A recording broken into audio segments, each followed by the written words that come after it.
Good morning and you're welcome to your breakfast program. Good morning, Abia. My name is Michael Ophonia. Of course, this is the Saturday edition of the program. Wherever you're reaching us from Umuahia, Arichuku, Abia, and its environs, will welcome you to the breakfast program. I'm not alone this morning. I have Ezine Wafo with me. Ezine, good morning. It's nice to have you on the breakfast program this morning. Good morning, Michael. Good morning, Arians. It's good to see you. This morning, that's a better way to go, if you ask me. Somebody once said it takes less stress to smile than to frown. All right. Okay. What we'll do on this program is bring you up to speed with all that is making rounds in Abia State, and also we'll take you outside the shores of this country, where we'll bring you all that is making rounds, talking about intensive news. But it is good to start up with something that we do. It's a culture, and I like to say an in-house culture. But before we take that, isn't it Saturday? Today has been declared as environmental sanitation by the Abia State government. So, what do you think? It's a good one because it was meant to be the last Saturday of the last month, but due to the fact that the government met with the commissioners, she had to postpone it to this coming Saturday. But I still don't believe, or will I say, I don't know if residents will still attempt to clean their environment. Why won't residents do that? I mean, somebody once said that every time we keep heaping the blames on the government, but we also have a role to play. I remember one of the footages that Sammy got. If that could be possible, it will go a long way to see how Abians react whenever it is raining. You see, that's the point. That's the only point, or the only time you see them discard their waste. How can mature people be discarding waste whenever it rains? It's a shame. I said that because, you know, that last one, the one of last week, people came out en masse to clean their environment. But must it be a Saturday event? It mustn't be a Saturday event. Must keeping your environment clean. Must it be on the Saturday? No, it mustn't be. But what I doubt is that most people didn't know that the cleanup was cancelled as at that last Saturday. And I don't know the possibility of it that everyone is aware that today is the sanitation.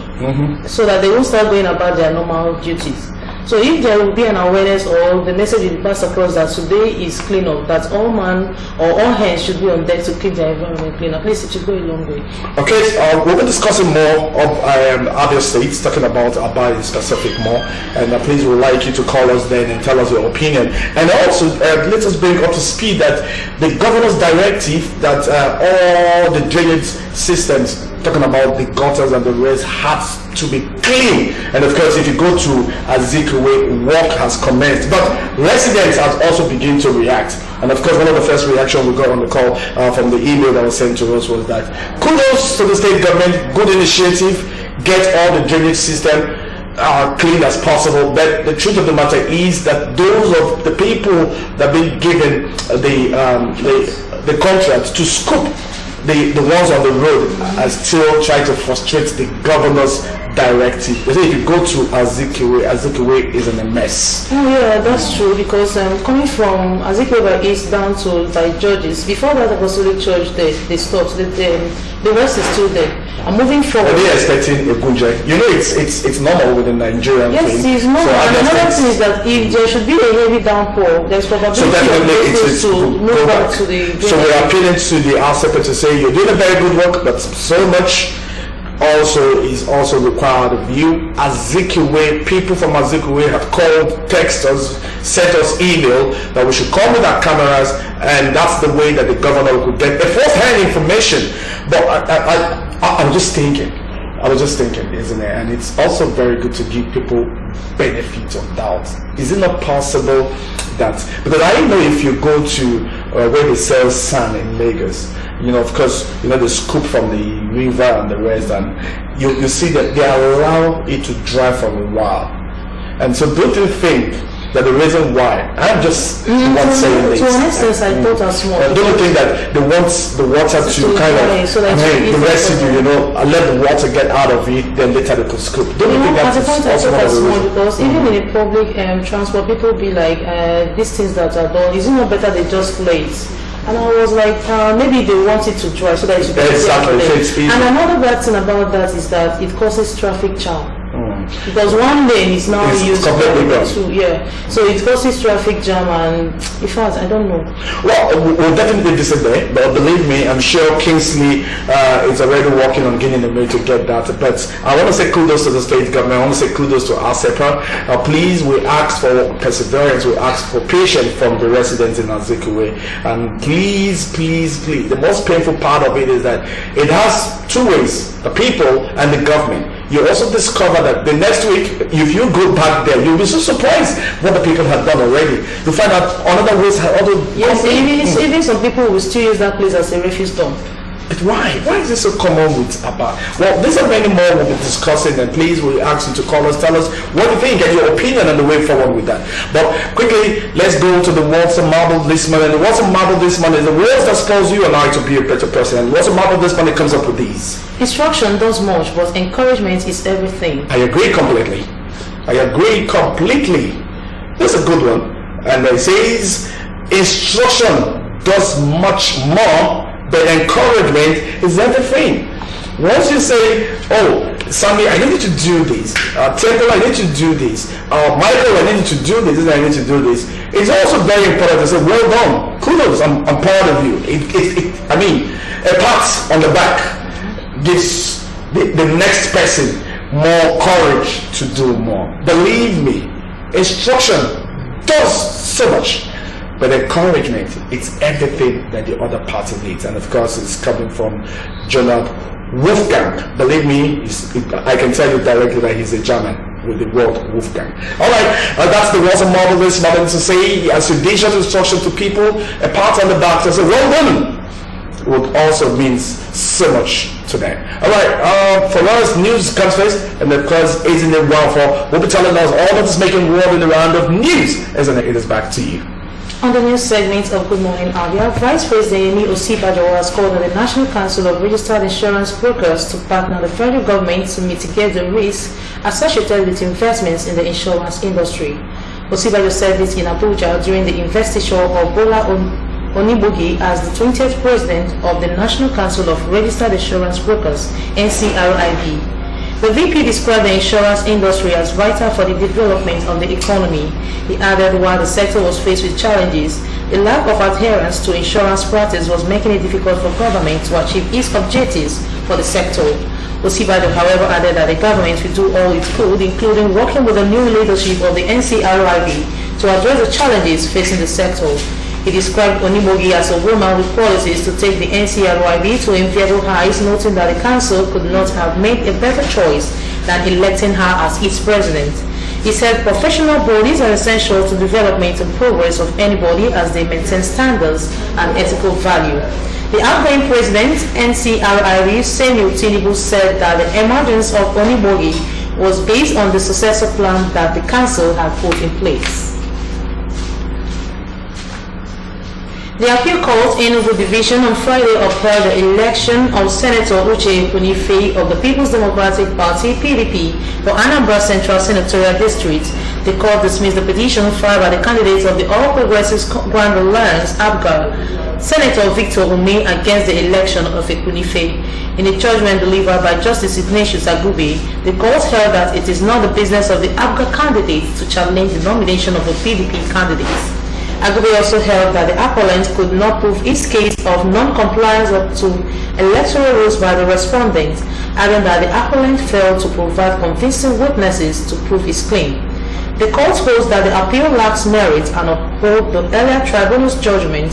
It will be recalled that the election petition tribunal sitting in Oka held earlier upheld the election of Ekunife. However, we may further drag Ekunife to the appeal courts. The Court of Appeal sitting in Enugu State has finally sacked the member representing Ikwo and Ezza South Federal Constituency of Ebonyi State in the House of Representatives, Lazarus Mwiru Ogbe. The embattled ex-lawmaker was elected for the second term under the platform of the People's Democratic Party (PDP). Ogbe, before his sack on Friday, was the chairman House Committee on Reformatory Institutions, Prisons. The appellate court reaffirmed the judgment of the Election Petition Tribunal sitting in Abakaliki, which had earlier ruled that the candidate of the All Progressives Congress, APC, Chinedu Oga, was the one that actually won the election and not Ogbe. Chairman of the tribunal, Justice Sika Henry, had ruled that from evidences presented before the tribunal to back up his claim, Oga scored 36,238 votes in the election, while Ogbe got 33,263 votes. However, dissatisfied with the tribunal judgment, Ogbe approached the appellate court to set aside the ruling of the lower court, but the appellate court ruled in favor of the APC candidate. The appeal court judges in their ruling upheld the judgment of the election tribunal and ordered the Independent National Electoral Commission (INEC) to immediately issue Chinedu Oga of the APC certificate of return, having scored the highest number of votes cast in the election. In its reaction, Ogbe thanked God and the entire people of the federal constituency for their support and mandate to serve. There are strong indications that the Nigerian Army will not suspend Operation Positive Identification (OPI), which began nationwide on Friday despite criticisms from the National Assembly and socio-political groups including Afenifere and Pan Niger Delta Forum. This came just as the Federal High Court in Lagos fixed Tuesday for the hearing of the suit filed by human rights activist Femi Falana, challenging the legality of OPI, which requires citizens across the country to carry identity cards. An authoritative military source told newsmen on Friday that the army has stated its position at the National Assembly and sorted out all the controversies. He said, and I quote, "Operation Positive Identification has started and there is no going back. The evaluation we made was that it would be conducted in the Northwest and North Central, not necessarily in the South. It was a very successful operation in the Northeast that we have maintained. There is no label on Boko Haram terrorists other than intelligence and this means of identifying people." End of quote. Another top military source said, and I quote, "Nigerians have been told that there are foreigners sneaking into the country as headers to attack innocent communities, and the military has been called upon to fish out these foreign fighters." End of quote. The Chief of Army Staff, Lieutenant General Toko Buratai, has tasked officers and soldiers to ensure their personal safety and security at all times. Buratai, who was represented by the Chief of Policy and Plans, Lieutenant General Lamidi Adoshun, gave the advice while addressing the personnel after the Army's Mobility Route March on Friday in Abuja. He said that the last 3 months of the year was usually difficult in terms of security, warning that personnel on off-duty and in uniform should always take precautions on their movements. Buratai said that officers and men should always ensure that their whereabouts should be known to their families and friends to avoid such unfortunate incidents. Buratai also cautioned the officers and soldiers on the use of social media, urging them to be wary of the good, bad and ugly side of the platform. The Nigeria Air Force will no longer rely on the importation of hydraulic accumulator diaphragm for the L-39ZA aircraft it was launched. This is as a result of the successful design and fabrication of the aircraft spare part locally by NAF engineers. The Director of Public Relations and Information, Nigeria Air Force, Air Commodore Ibikunle Daramola, disclosed this in a statement on Friday. The achievement was made known by the Chief of the Air Staff CAS, Air Marshal Sadiq Abubakar, during the formal demonstration of the locally fabricated diaphragm in the hydraulic system of an L-39ZA aircraft at the 403 Flying Training School, 403 FTS, Kano. He added, and I quote, "The CAS, while expressing extreme delight at the development as well as the successful demonstration of the diaphragm, stated that it was gratifying that the NAF had, for the first time, begun the local production of some spares of the L-39ZA after 32 years of the aircraft being in its inventory." End of quote. He noted that while the NAF was grateful to its foreign partners for their support and cooperation over the years, there is no substitute to building indigenous capacity and partnerships for R&D to ensure self-reliance. The next set of people said to be on the radar of the Economic and Financial Crimes Commission, EFCC, are medical doctors who connive with suspected criminals to issue fake medical reports. The acting chairman of EFCC, Ibrahim Mago, said this during a briefing in Abuja. He explained that the anti-graft agency is casting its nets wide to investigate other sister agencies such as the police, the NGOs in the Northeast who carry out similar practices. On the issue of plea bargain strategy for suspected cyber fraudsters, also known as Yahoo Boys, Mago complained that most of them do not abide by the agreements. The EFCC boss urged the media to join the fight against corruption by promoting anti-corruption narratives. He also explained that the anti-graft agency does not just go after people with flashy cars, but a thorough background investigation is done to ascertain the source of the wealth, and efforts are taken to monitor the financial activities of suspects in connection with internet fraud and email scam before a decision is taken.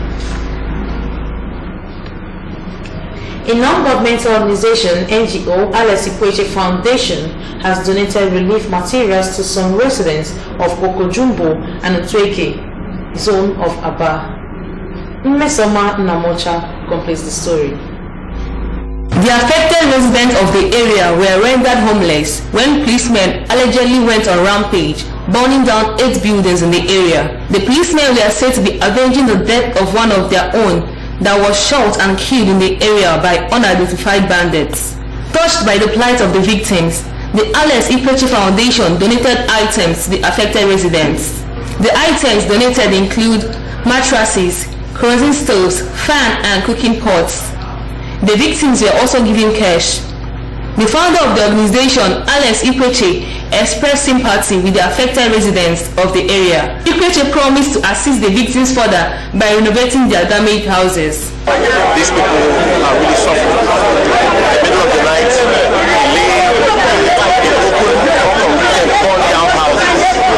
It's quite terrifying. So we decided to come here and see how we can help with relief materials to at least provide some form of support for the affected ones here. Some of the beneficiaries expressed happiness and gratitude to the foundation for its benevolence. Father, our uncle will be like this, even get money to get all this relief material, even to promise us that all this building will be rebuilt within a couple of hours. So we are very, very happy for him.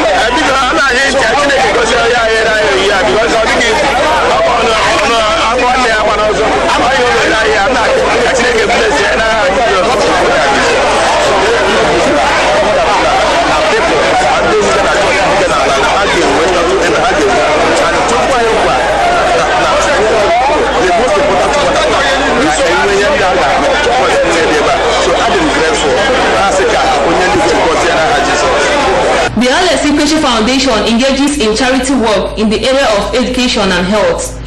Mesaman Namocha, MCL News.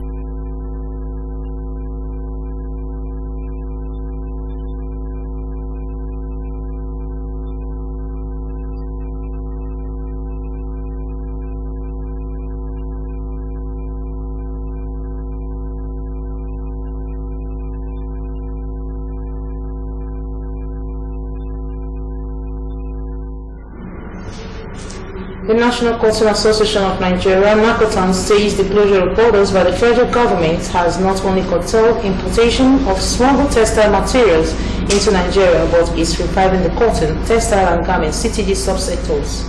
President of the association, Abia made this news in an interview with newsmen in Abuja on Friday. The president, who lauded the closure of the borders, said that the reduction in the influx of textile materials into the country has boosted the morale of players in the subsector to get back to work. He said that the major advantage of the closure is the control it has brought to the importation of smuggled textile materials, including used clothes. Ashimugu confessed that the borders remain closed until the neighboring countries adhere to Economic Community of West African States ECOWAS trade agreements. On concerns of increase in prices of goods due to the closure, Achimugu said the hardship will only last for a short period of time, saying that Nigerians should endure. He pointed out that the law of demand and supply will eventually reduce the price of goods.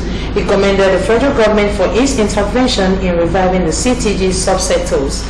The association president noted that the Anchor Borrowers program has helped a great deal in taking the subsector out of the woods. Achimugu added that with the intervention, the Cotton Association alone could boast of 151,000 cotton farmers across the country, a feat that cannot be achieved before the intervention.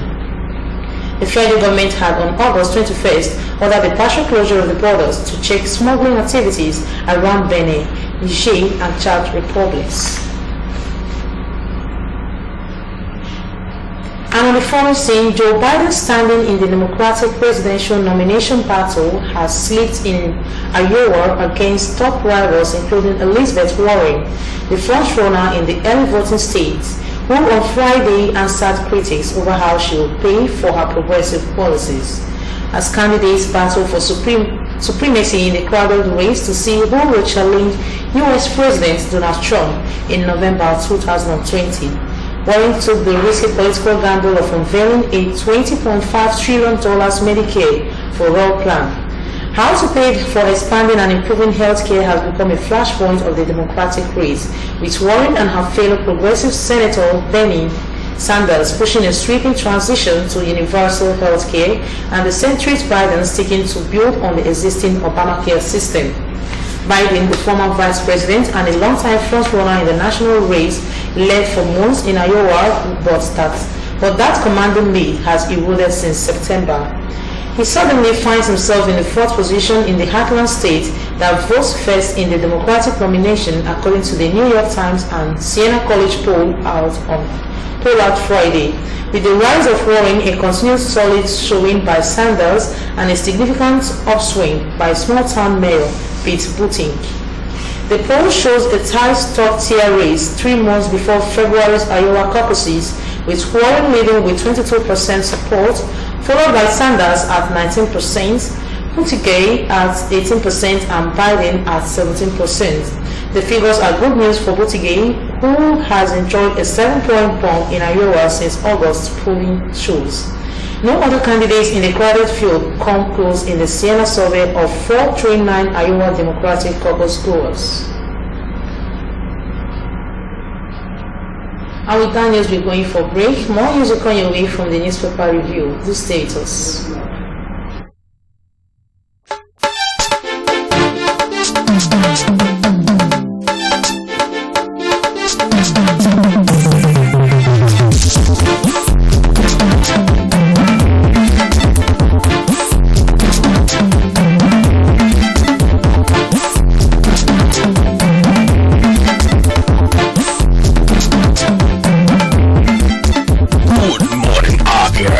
One-stop breakfast show on TV.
Do not deface Abia State with posters.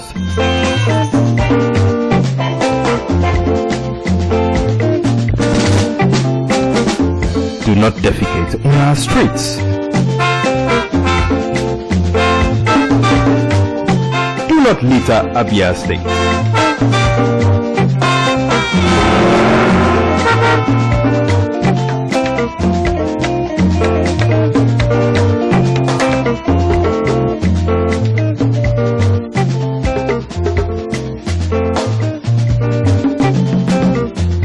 My brothers, I say wetin man go do for this world where people no go talk. If you talk, Do not urinate in public places. you no talk, dem go talk. Wetin make we do for this world? I say make we go do the things wey we carry for heart. Na so world want am. Abi no be so? Keep Abia State clean. This message is brought to you by MCL TV.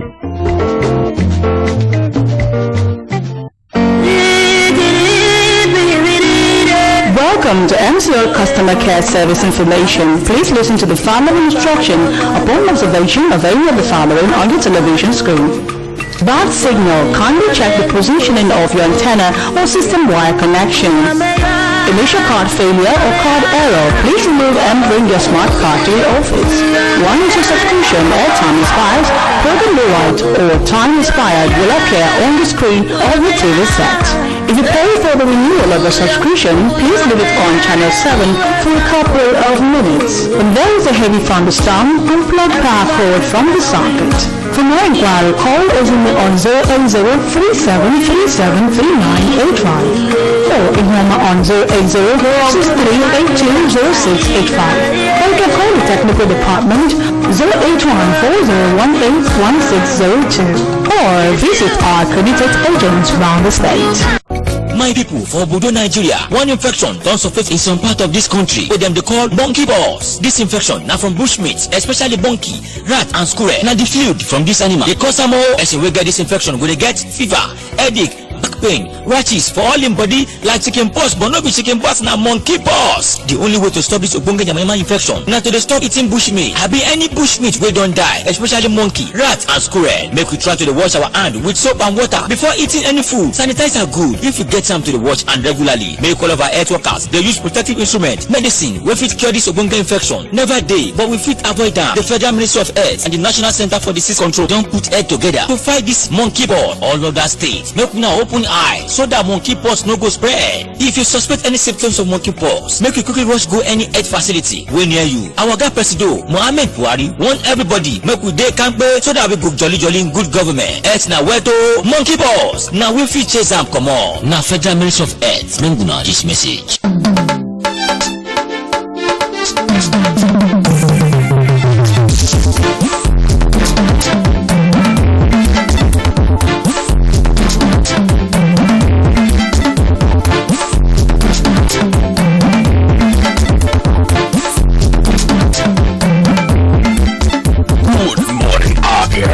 One-stop breakfast show on TV.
welcome back. And of course, if you're just joining us, this is still Good Morning Abia, your breakfast program on TV. And of course, I have Wow for you with me, isn't it? It's nice to know that so much is going on, and we believe that Abians will put their heads together.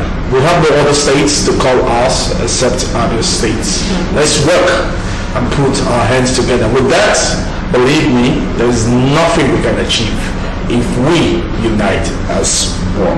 Well, it is time for us to take a look at the papers, and because this morning we have 3 papers on our desk, and we're starting with the Saturday Sun.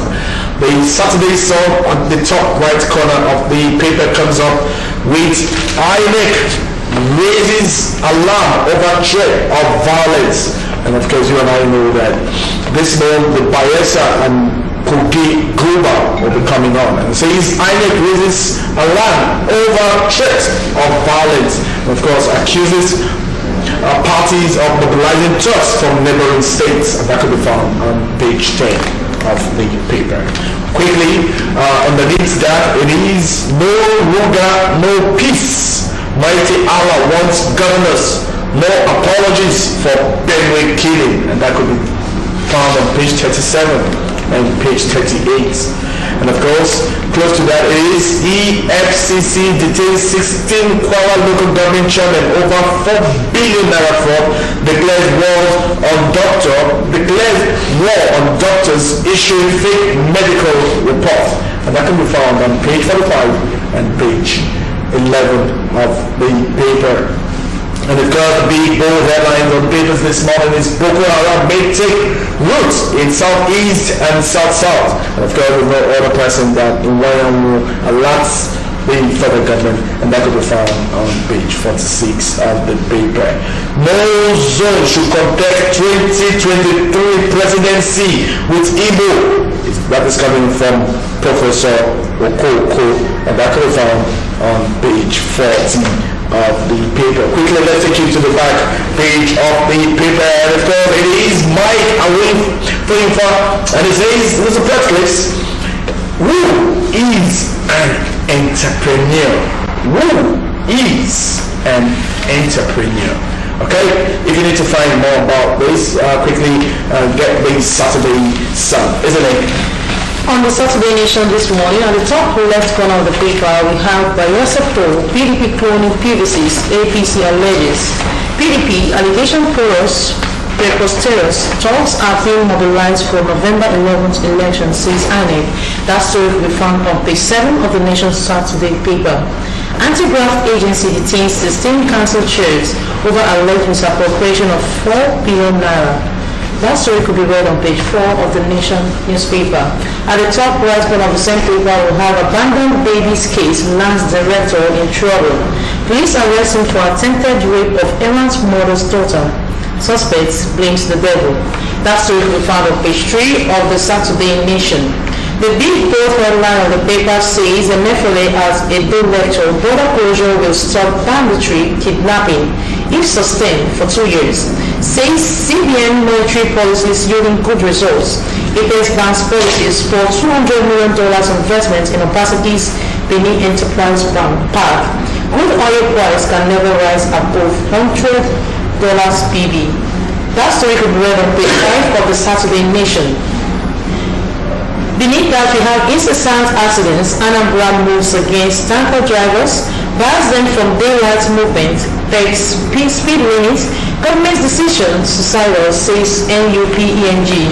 That story could be read on page 42 of the Saturday Nation. Beside us, we have EFCC arrests 200 internet fraudsters, recovers $14 million from wire transfer syndicate. Says no executive cell for high-profile suspects, recovers 60 million naira wristwatches from Mofa. That story could be read on page 4 of the Nation newspaper. How we were tormented, killed, displaced. You can read that story on page 13 of the Nation newspaper this Saturday morning. Quickly to the back page of the same paper, we have Tomorrow in the Nation coming from Tunji Adeboyega. However, should Atiku still succumb to temptations to run in 2023, and if the temptation is coming from lawyers, he should tell them to be ready to accept their legal fees only after he would have won the case should the election still become a subject of litigation. If he started the meeting with 50 lawyers,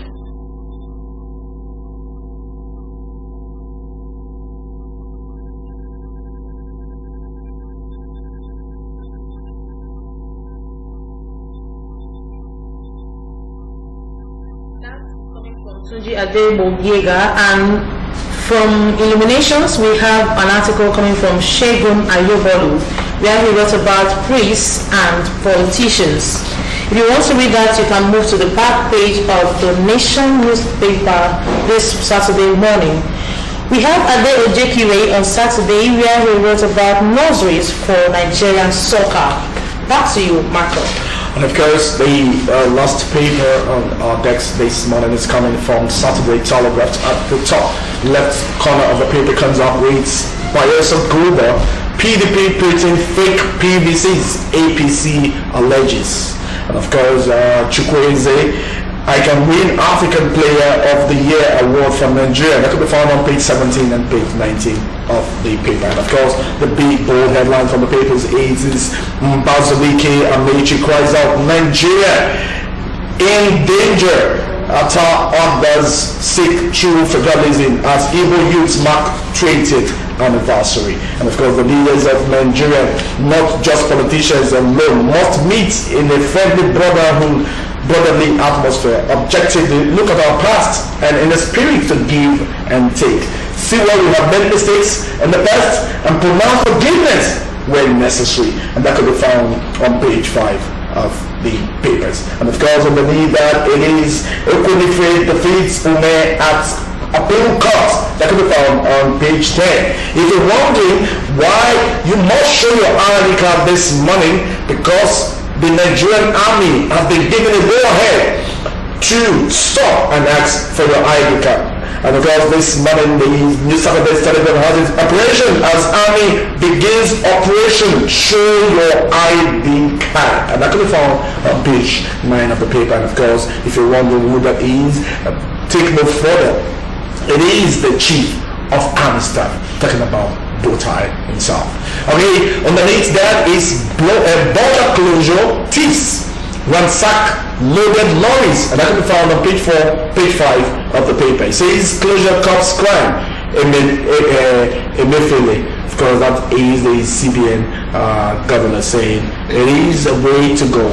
It is international interest. It is in national interest, I beg your pardon. It is in national interest or more agege.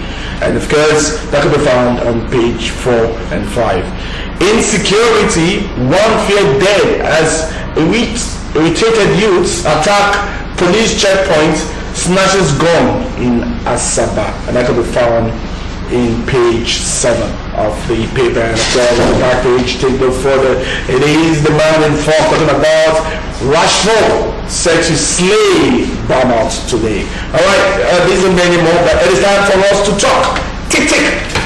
Tell us what you think catches your fancy, and of course we would like to hear your opinion on some of the headlines that have been read out to you this morning. Alright, I quickly, isn't it, I want to start up with, I think the newspaper, the editors, those in the print media has a lot to do. There is certain, I sincerely believe that there's some certain things I think should not be on the front page of the paper. I like to start with the Daily Sun to say no Ruga, no peace. Mighty Allah wants governors, no apologies for Benue killings. That, if you ask me sincerely, should not be on the front page of a paper. No apologies. Do you know what it means when those that have lost their loved ones sees these on the front headlines of the paper? It's, I mean, you're bringing back bad memories. You're bringing back appraisal attack, and of course it says no apologies for Benue killings.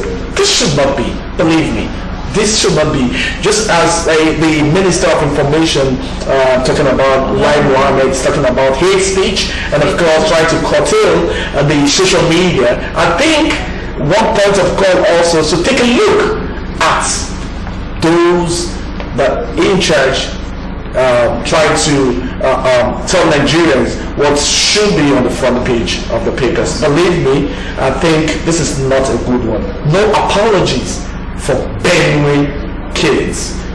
Well, let's leave those in charge to do what is right. And of course, it is no longer story that Bayelsa and Kogi will be going to the polls. And INEC is already raising alarm over threat of violence. And of course, Mahmoud is saying, accuses parties of mobilizing thugs from neighboring state. When will Nigerians learn?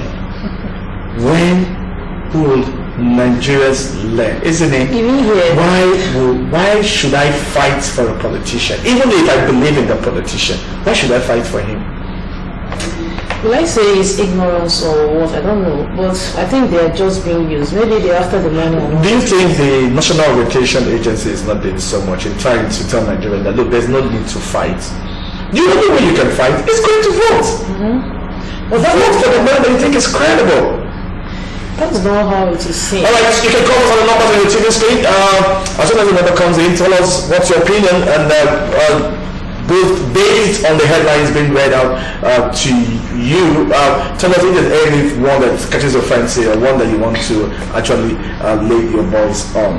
And of course, we're still talking about the Bayelsa poll and that of that Kogi. And of course, it's no longer news that the INEC chairman Mahmoud has already started speaking, and he's saying, look, there is going to be violence if we don't put our heads together to solve this, because it says accuses parties of mobilizing thugs from neighboring states, and he said INEC raises alarm of threats over violence. Believe me, what Nigeria will want is to have a peaceful election. And believe me, we're peaceful people. We'll definitely get there. It's just two weeks left. They have 14 days left. 14 days. Well, let's see how that plays out. And of course, quickly, EFCC detained 16 Kwara local government chairmen over 4 billion naira fraud. Declares war on doctors issuing fake medical report. All right, before we go, even we have a first caller. Hello, good morning, caller. Good morning. Hello. We love that. Please tell us your name and where you're calling from, and also if there are other issues that is not on the paper that you want to share with us, please feel free and tell us. Here in the nation, we have incessant accidents. Anambra moves against tanker drivers, bans them from daylight movement, takes speed limits. Government decision to side out, says NUPENG. Well, when you read that, I was just, a lot was running through my mind to say, if even they run in the night, does this stop the accident from happening? It doesn't. So I think the speed limit should be the proper way to go. Believe me, the speed limits, and also Nigerians need to understand. I don't understand when you see a tanker driver. It's not overtaking.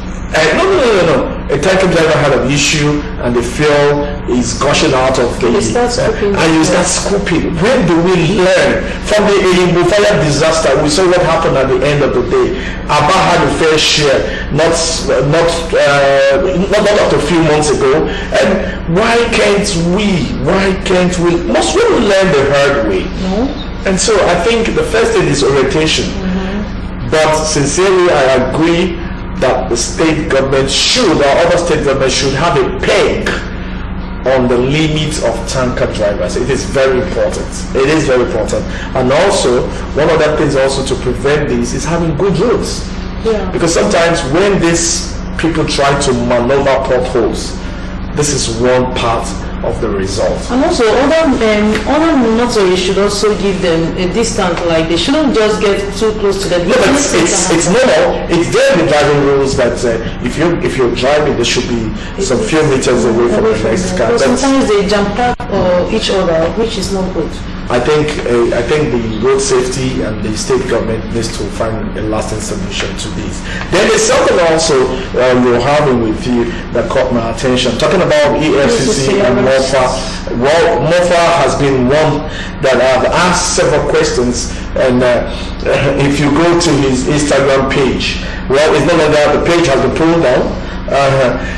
You'll see, and you ask yourself, even if you're a rich man, why not touch the lives of other people? He puts on the 20 million naira watch, 10 million naira watch, and you see him display all sorts of cars worth millions and dollars, and you ask him questions.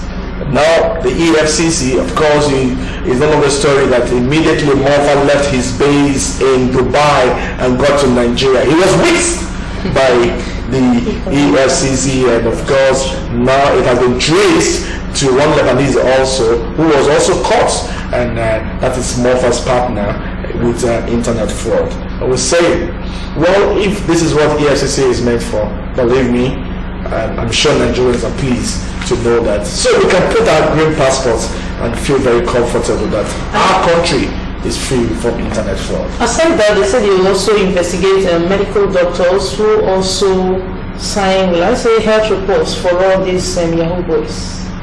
They will investigate them. Well, I think it's a good one. If people are paid to destroy the image of this company, of this country, I beg your pardon, they should pay for it. They should pay for it. So I think EFCC is doing a very good one. Let's quickly also tell you that Boko Haram may take its roots in the southeast and south, and of course, Emmanuel Iwanyanwu is alerting the federal government to say, take a look at it and don't allow it to expand. Hold on to it, fight it, and make sure it doesn't get to the south and the southeast. Hello, good morning. Please, can you be due to Voice of the TV set? Can you be due to Voice of the TV set, please? All right, thank you. You're welcome to the program. Can you tell us your name and where you're calling us from? Thank you. I'm Chinedu from Obohio. All right, Chinedu, how's Obohio this morning? Let's start with that. How's Obohio? Obohio is coming on the area outside yeah, the kind of exercise, the scooping of gutters by the state government's orders that people should start scoping from ASEPA. Have they started doing that in Obohio?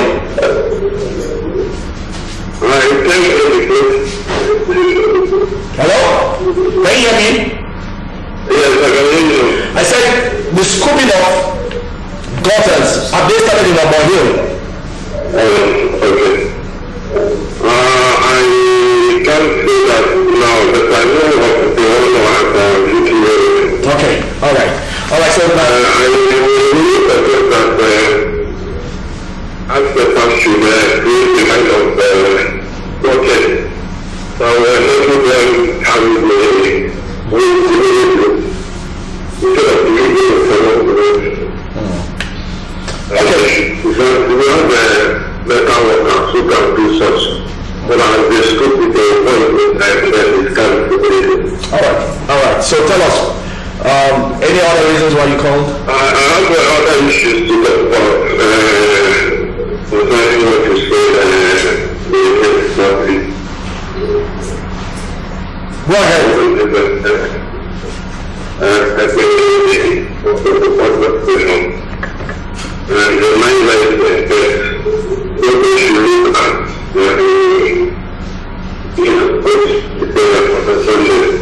how to go to other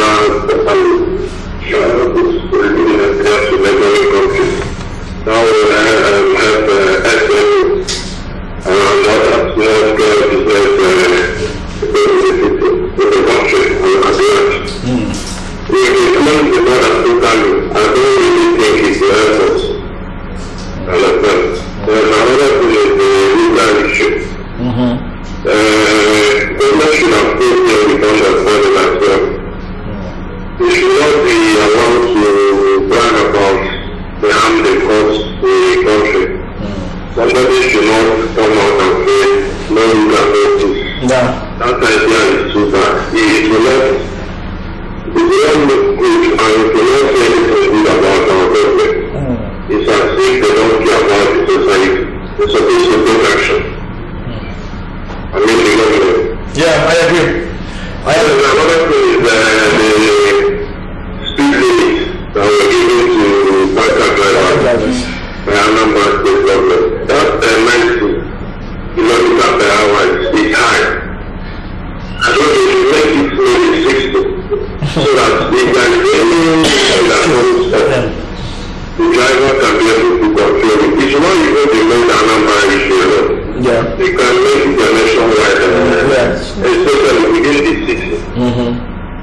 On the highway, they can increase their speed, but when they come to the city, 60 is enough for them to use. Yeah. I'm not, I don't approve the idea of stopping them from daylight movement, but if they can control their speed, it will go a long way to them than asking them to not to drive the way they did. All right, thank you very much, Chinedu. Thank you for your wonderful contribution. I'm sure those in authority is also watching this program. Of course, we want to work on your advice.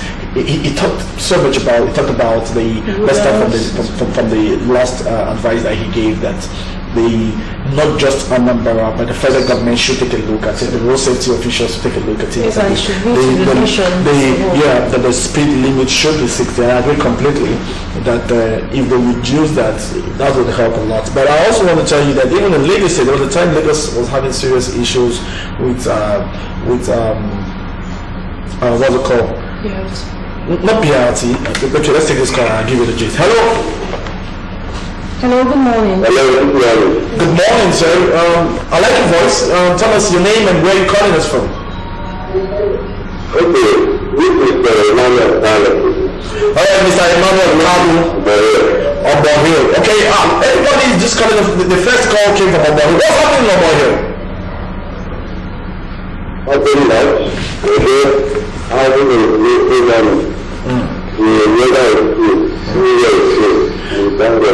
how is the scooping of gutters in Obohill? Have they started, as ASEPA started scooping gutters in your area there? I don't really know what the ASEPA I can't just say, and the environment is very, very terrible. Well, the government should well, I want to comment on that government where they say wants governors, no apologies for Benue killings. If you can see that from the man of the control, if you can have that as well, that would help, please. Okay, go ahead, Ima. Go ahead. Okay, I think that shouldn't even be in that paper. Not even saying it shouldn't be at the form of food. It shouldn't even be in the paper. Like, for instance, I call a family, and I love them, and I love everybody in my family. So, if there is any chance for any reason, the reason why I left my loved ones, you just apologize for it. So you cannot just say really apology. I agree with you. It's not a good one. I think those in charge of regulation should take a look at it. This shouldn't be, believe me, no Ruga, no peace. Mighty Allah wants. Even if this is said by those members of Mighty Allah, believe me, it shouldn't be on the front page of the paper. And it says no apologies for Benue killings. I think those in the house media, those in the print media, has a lot to do to unify this country. Believe me, if we curtail some of the things, we will see the next man as our brother and as our friend. But with this, believe me, this will bring in more hate to those that are not in the same speaking, talking about tribal stuff might set in. Well, let's keep our finger crossed, and we know that those are in charge will definitely find a way around it. Believe me, there is no other country to say ours than Nigeria. I'm proud to be a Nigerian. All right, isn't it? Yeah, I was trying to take you through in Lagos, and Lagos has something that really worked, and of course, what worked for Lagos is that if you go to Lagos between 3, 4, 5 to 6 a.m., that's when you see most trailers. They have the opportunity to go around, and that has really worked for Lagosians. And we're saying if that can be adopted by other states as well. Hello? Hello? Good morning. Your name and your location. Hello, good morning. DDZG. Good morning. Hello, good morning, sir. DDZG, good morning to you. Okay, sorry about it. What's the name again, sir? Go ahead, we can hear you.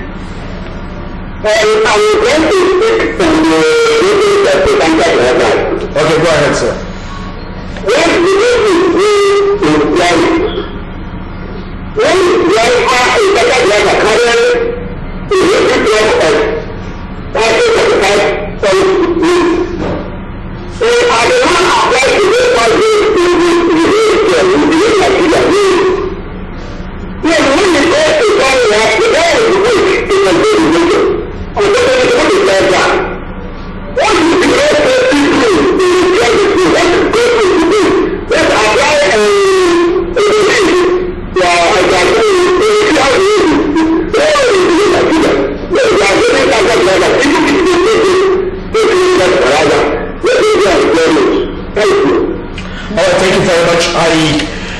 I share your opinion, and one of the things that I think the federal government needs to do, and it baffles Nigerians why those in charge of awarding contracts cannot talk to the people that is in charge of making roads, of repairing, of building, of reconstructing, whatever words you want to use, to say, make a palliative measures.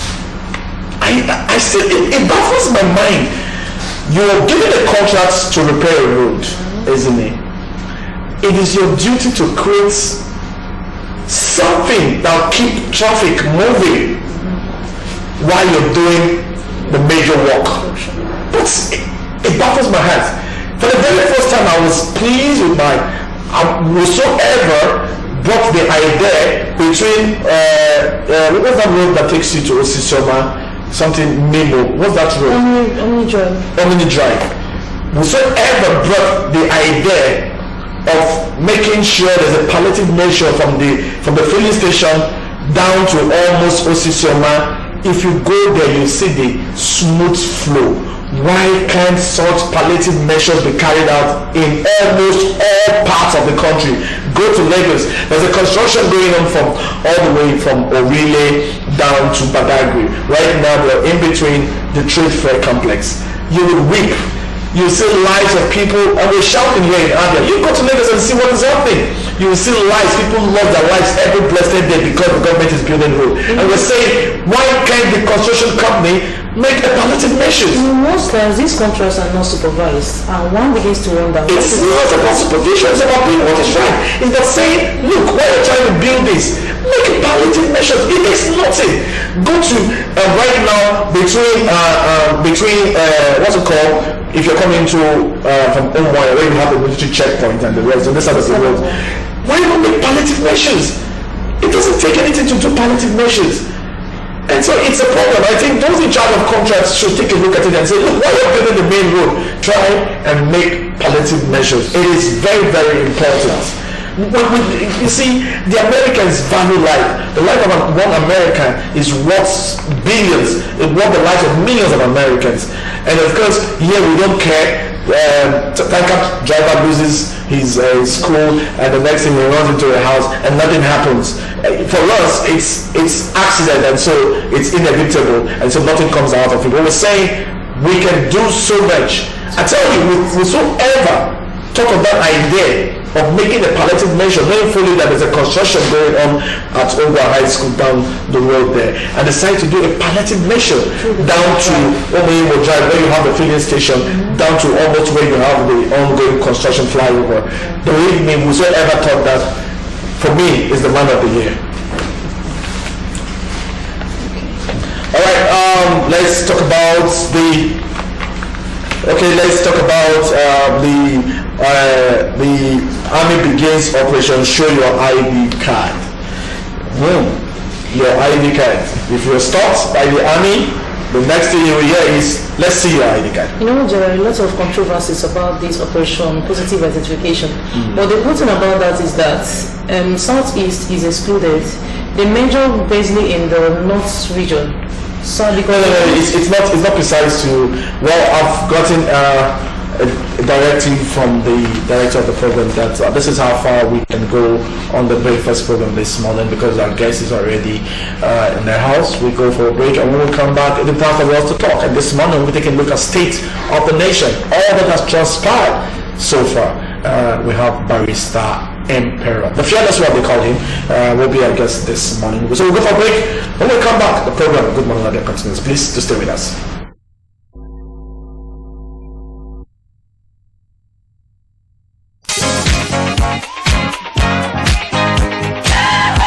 It's celebration time! MCR TV celebrating the 10th anniversary of its popular breakfast program, Good Morning Abia. You mean MCR TV Good Morning Abia is 10 years? Yes! The program that discusses diverse issues every day, Monday through Saturday, 8 o'clock to 10 in the morning. Social, Political, cultural, economic, educative and trending issues. MCR TV invites our friends and personalities who are featured on Good Morning Abia over the years. It will be exciting with moments to recall and celebrate. It will be time to honor our regular guests, while pioneer guests will have the opportunity of appearing again on the program. The event will also feature the cutting of anniversary cake. MCR TV, the world in your home.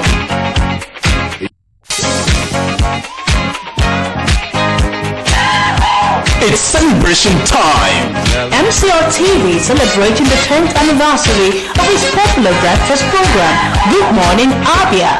You mean MCR TV Good Morning Abia is 10 years? Yes! The program that discusses diverse issues every day, Monday through Saturday, 8 o'clock to 10 in the morning. Social, Political, cultural, economic, educative and trending issues. MCR TV invites our friends and personalities who are featured on Good Morning Abia over the years. It will be exciting with moments to recall and celebrate. It will be time to honor our regular guests, while pioneer guests will have the opportunity of appearing again on the program. The event will also feature the cutting of anniversary cake. MCR TV, the world in your home. It's a celebration.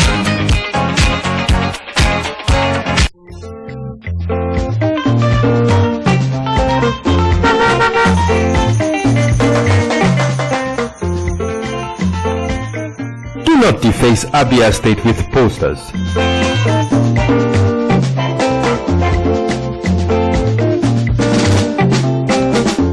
Do not defecate on our streets.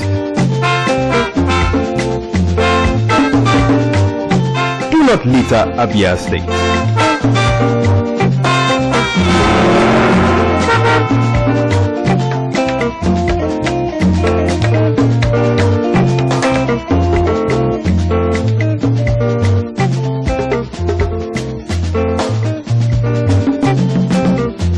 My brothers, I say wetin man go do for this world where people no go talk. If you chop, Do not urinate in public places. you no chop, dem go talk. Wetin make we do for this world? I say make we go do the things wey we carry for heart. Na so one want am. Abi no be so? Keep Abia State clean.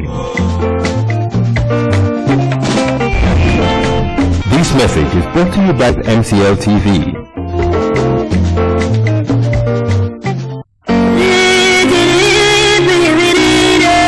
Welcome to MCR Customer Care Service Information. Please listen to the following instruction upon observation of any of the following on your television screen.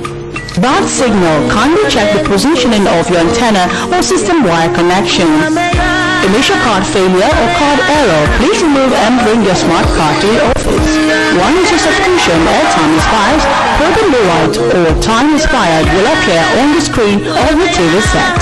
If you pay for the renewal of a subscription, please leave it on channel 7 for a couple of minutes. When there is a heavy thunderstorm, unplug power cord from the socket. For more inquiry, call Ozumi on 080-3737-3985 or Ihoma on 080-6382-0685. Or you can call the technical department 081-4018-1602 or visit our accredited agents around the state.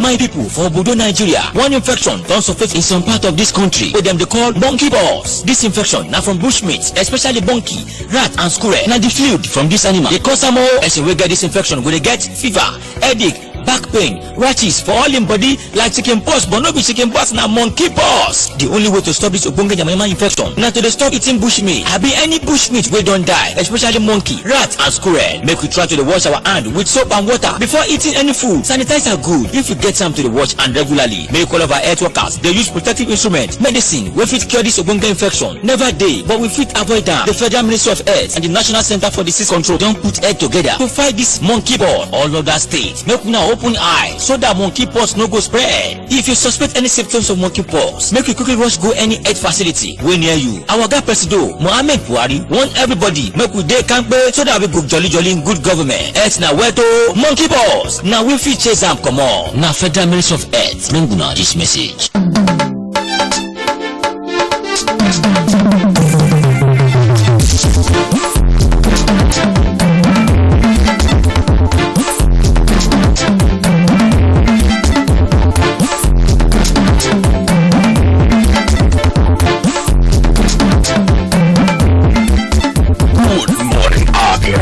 One-stop breakfast show on TV.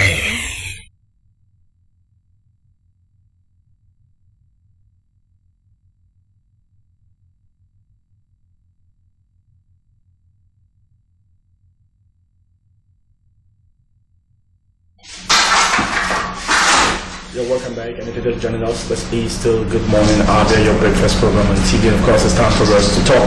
This morning we have a legal practitioner, a human rights activist, one that has stood and has given his own opinion, despite that a lot of people also have nicknamed him the fearless one, no other person than Barrister Emperor Obuna. Emperor, it's always a pleasure having you here. Thank you very much. And before we go, you're one of the few persons that have been on this program right from the day it was created. And of course, you've also had your own fair share of it, talking about speaking the truth and standing by it. Just to bring you up to speed, at MCL TV, the program Good Morning Abia is 10 years, and of course, we'll be celebrating those that have been regular on this program. Of course, your name will definitely pop up, because without you, believe me, this program is nothing to write home about. Well, just to bring you up to speed with that, but quickly, let's take the reason why we're here this morning, and we're taking a look at the state of the nation. Our first point of call is Abia State. Just last week, all the commissioners and those in charge to pilot the affairs of the state were together with the state governor at Hendricks Hotel, where the retreats we were told went very well, and it's now time to work. If you were to advise commissioners, what would be your advice? Well, my advice to them would be that they should put Abia first. When you put Abia first, that's what the Bible tells you. The Bible tells you that thou shalt love the Lord thy God with all your heart and with all your soul and with all your mind. And you shall teach your children so. The Bible even says that the law of the Lord, and you should keep it on your forehead so that you remember it every time. When I want them to bring that biblical quotation to the other states, thou shalt love other states with all your heart, with all your mind, with all your soul. And by the time you know it, great things are happening. In all honesty to you, I this is not, well, you know, I've been a critic of the government, but somehow, I've reduced because I discovered that somehow the commissioners, we are seeing action. I just thought that we could continue the tempo. The other day I was with the commissioner for health, that is above Google, the commissioner for works. And he saw me, I stopped. He said that he told me how what he has been, what I thought about the government. He told me that I should give him one year.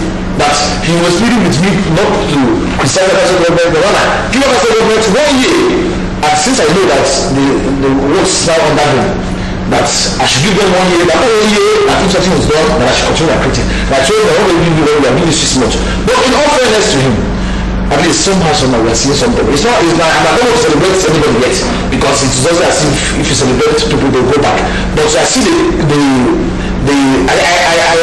observe that these commissioners, because about the issue of the Commission for Trade, Cosmos into way. There he constituted the market board. And right now he's now telling people no longer don't do business trading, still trading. To me that is good. Do you know that it is almost impossible to drive through about nowadays? I bring there these women that sell clothes on Monday, Wednesdays and Fridays. They got everywhere. We have to stop this things. Even in Dubai, that is purely a business area. There's still laws waiting in Dubai. You don't want to go to the streets of Jera side of Dubai. You don't go there to see people on the main roads selling things from Jera. You don't go to all these places, you see things. They have a market, and that is where people do business. So what I'm actually saying is that there should be control. We all want businesses to thrive in Abia. We all want Abia to be the commercial hub center of Nigeria. But we also want honestness. You don't want to come and do a business and start blocking the roads because you are doing a business. So I like what the Commissioner for Commerce and Trade is doing, but the Cosmos is doing. I also like what the Commissioner for Works is doing. I want to commend him. But I believe that these are the two people I can actually say for now that are well, I think talking about the report had it that when he visited Fox Road, he was marveled with the failure of some of the portions of the roads, and of course he has promised Abians that definitely that road will be looking into, and people will be sent back to make sure that Fox Road is brought back to the level that people will appreciate what the state government is doing. But of course, he's your colleague, yes, and my friend. How would you describe Ogo? What kind of person is Ogo? What would you describe? Yeah, he's a personal friend. He said that when he is not for NBA chairman, I really want to support him because of some reasons. He's a number man, and when the governor was a number man, I felt that being a number man, the governor is a number man, that he will compromise. But this guy came to me, he flew for me, he came and asked me, please support me. I said, why should I support him? He told me the reasons. After talking with him, I changed my mind. People were surprised. My camp was surprised that I changed my mind. I told them, see, I believe in this guy. Although we did the whole election, everything was done, but the thing was botched. So to me, I can vouch for him that he's a nice guy and he's an achiever. He has this knowledge of estate management. I think we read estate management before reading law. We are all students in the university. So I believe in him. I want to give him that open check. Let me see where he will write on it. Although it's too early, but if the tempo goes on, I believe that I'm not better. Nobody, there are critics. We don't do criticism because we enjoy it. No, we want it to get better. If you do well, we praise you. So the person of all, when there's a lawyer, is a good lawyer. In the sense that he is not into sharp practice and don't cases for saying, gentleman to the court. But now here is also in the estate management, he's not in the engineering department also. So bringing another part of him, I see things very well. A lot of people have faulted the state government for not doing so much. But why someone said, look, why are Abians not taking a look at the past, what Abba and his environs used to be in the past before the state government came into being. Do you think, all fairness, that this state government has done something to hold on to? Well, let me explain now. See, in the beginning, the first 2 years of the democracy were actually characterized by success. He did some roads. The first road was done by that time. There are so many roads that you mentioned, I can't mention them, but we all know them. But after 2 years, it appears that our governor went into slumber. The roads, sorry, please just hold on to your thoughts. We'll go for a break, and when we come back, the program Good Morning Abia continues. Please do stay with us.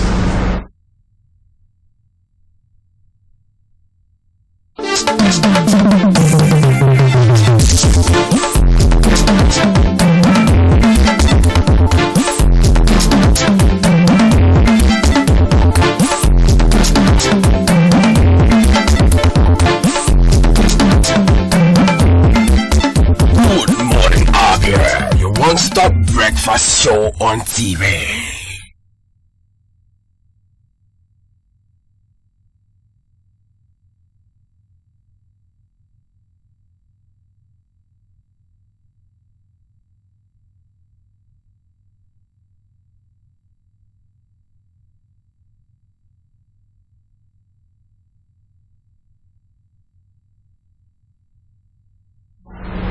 Alright, welcome back, and if you're just joining us, that's still good morning. Abia, your breakfast program on TV, and of course we have Barrister Emperor. Alright, sorry for the little. Yes, I was trying to say that in the first 2 years of the governor, he went into action. We saw him what we call the caterpillar revolution. The first 2 years, then it was okay. Then after 2 years, it appeared that our governor went into slumber. He went into slumber, and the problem was that. Yes, I think so. Yeah, we have the footage while Barrister Emperor is talking, so we can get to see some of his past stuff when the governor. Okay, this was what we're talking about. What Fox Show used to look like. Yes. Mm-hmm. Even right now, the first show is still bad. Even around it may not be as wet as this, but the traffic there is horrible. Even to come to this program, you have to think about how you will navigate the road. So you see that 2 years, same thing happened. Let me say one upon after 2 years. The roads that were done, we thought that we are good, we are pouring him, started collapsing. It appeared that the road were very substandard. I don't know the contractors that were doing these jobs, but the truth about it is that within the second part of the first tenor, the roads started going bad. The Commissioner for Information was here, and of course this question was posed out to him, and he said, and I quote, that the reason why the government is not doing so much at the moment is because they want the rain to subside. If you go back to history, the history has a way of teaching people. According to him, he said most of the collapse roads were roads that were done during rainy season, and so a lot of money was spent during building roads under rainy season. So the government is taking its time, but believe me, as soon as the rain subsides, that people will go back. And so do you think it's internet we laugh about because it's apparent somewhere in the state that rain fall. The truth about it is that for anybody who is a keen observer, we agree that the past 2 years nothing was going. That was how Abba collapsed. That was everything. There was collapse of infrastructure in Abba. Okay, look at, let's talk about the Sema flyover, the Sema center table. This is how many years now? Nothing happened. That flyover is still the same way it is. Nothing. Now go to some other states. Do you know yesterday there was this publication. If you go back, the construction has started. Let me explain now. Yesterday I happened to log into the website of National Bureau of Statistics. They gave 10 the poorest states in Nigeria. The first poorest state in Nigeria was Sokoto State. They came down. Ebonyi State is the poorest state in Igbo land. Ebonyi State. After that, out of the 10, only Ebonyi State is in the first 10. The 10th poorest state is Zamfara, but the most poorest state is Sokoto State. Ebonyi State is a part of it, but look at Ebonyi State. Go and see what the Voodoo is doing there. They don't have money. They have so many flyovers. They have so many good projects. So the question is, what's happening there? So it's a matter of telling us that rain and no rain. Let me tell you, human beings construct, engineers. What I'm trying to say is, construction has passed rain. Engineers construct roads even in the rainy season. Engineers construct bridges inside the water, inside the ocean. Yeah. You will see bridges. We are talking years. So we are traveling there. You see, go to New York. I was in New York. You see bridges. I don't even want to go there. Go over to Dubai. I was in Dubai at that time. The deserts have been turned to big cities. It's only a lazy contractor, a lazy engineer that will tell you where. The environment will always fight against you. There will be hurricane, there will be whirlwind, there will be tsunami, there will be this, but human beings still construct small universities. Our open the job, what is rain? What is rain? When we talk about whirlwind, talk about the problem the Western world face. So what about the Western world face? So what I'm saying is that get the best contractors. Julius Berger will always construct roads, even when there is no rain. Julius Berger will always construct roads. What stops Julius Berger from coming to Abba? There was a question I posted on my wall. I asked them, also Julius Berger in the Abia state. Can't you get Julius Berger? Look at what UK gave him. UK gave him 21 billion naira contract to Julius Berger. I hope you see, you hear what he said. He said, I don't know whether it is Julius Berger or John Thomas, I don't care. The rain is falling low. I am giving you this money when it is raining. Don't tell me that you don't do the job because it's raining, because remember I'm going to give you this money, it is raining. You can go outside and say that it's raining. So do the job whether rain or rain. Everyone will laugh, but we'll say the truth. Rain is not supposed to stop anybody. A good contractor. I agree with them that REM has failed us, but because they were using contractors for standard, let them get Julius Berger. That's not that you as a person as an anchorman, you are the friend of the governor and you will listen to you. Tell him that everyone will say it or like you said. Let's see use Julius Berger and do this job. I'm a state you have money. You must not have to 12 billion to give Julius Berger. You can give Julius Berger 5 billion. You can give him 3 billion. Can you 1 billion will attack Julius Berger in this place? Well, Emperor, if you're a citizen of this state, I think you should be a friend to those in authority. Well, quickly, let's also talk about the scoping of the gutter, the directive given by the governor. What's your take? Perfect. I love it. I'm happy to be. My office is at Market Road, and I whenever I got there, I see the whole part of Aziki Road had been closed. It was closed Monday, Tuesday, Wednesday, Thursday. People were complaining, but yesterday I discovered that they had already started removing the beds. What they did was that the caterpillars were removing the gutter, removing the beds from the gutter and keeping it to the road and blocking it to the road. People were complaining, but yesterday trucks came and started removing the waste. So if you can do this thing, I want to stop getting flooded. Just tell me, because what is flood all about? Flood is just simply there's no outlet for water. When there's no outlet for water, water feeds everywhere. But when there is an outlet for water, you can actually pass through. Water can pass through. So I commend the government for what they're doing, but they should not stop it at Aziki Road. They should go to the whole of Abia. They should go to the side of the whole of Abia. Do it, especially when you come to Market Road, AU, all those places. Because those waters are all blocked. Once you get them right, once you remove all these things, drainage will pass. Do you know? Let me tell you something. I don't want to go too far. I was in Baltimore. In Baltimore, Maryland. As I was there, I saw smoke coming out from under the floor. I was surprised. I said, "What is it?" He said, this is where all the hot water passed through. Everything, all the construction in the city of Baltimore was done underground. You will not see anything. So what am I saying? We can do this thing here. These are when we talk about this, people say it's the Western world. I don't know about this. Some of us get money, you travel out, you enjoy them, we cannot bring this back home. And our governors and our senators and our husbands, they all travel out. Go there instead of them there. Bring this in the back home. Let every construction be done on the ground. You do the gutters, you do the piping, do everything on the ground. The ground is free. Water passes, everything passes. The whole country will be subordinate. So what I'm actually saying is that we should impose technologies back home. And the one we have here, we should do it. Abba was well planned. The people that planned Abba do a very good job. Anyone who telling you about the man of God is telling you a lie. Abba was well planned. The problem we have in Abba is two things: the government and the people. And then let's talk about the people. Now that you talked about the government and the people, what are we also doing to make sure that this works? Because I mean, you and I know that without the people, the government also can't. Yes. What are we not doing right as a people? And what do we need to do as a people? The people have a problem in the illiteracy. Some of them, you see a man, you know when you're showing here, somebody will just bring his debt and put it in the gutter. Somebody will just sweep. The other day you show the people have the woman. If you can have the clips, that would be nice. Okay, that's it. Yeah, there's the woman that it discovered that the capital. These are all the kind of things that will destroy the people. So when you have all these things, we as a people have to have a consciousness that this is our land. This is our land. If things get bad, all of us will suffer it. If there's an epidemic, all of us will suffer it. If the trees are blocked, all of us will suffer it. And let me tell you something about Nigerians. It's not only our situation. In Nigeria, when you come to Nigeria, he will block the road. He will not drive the seatbelt.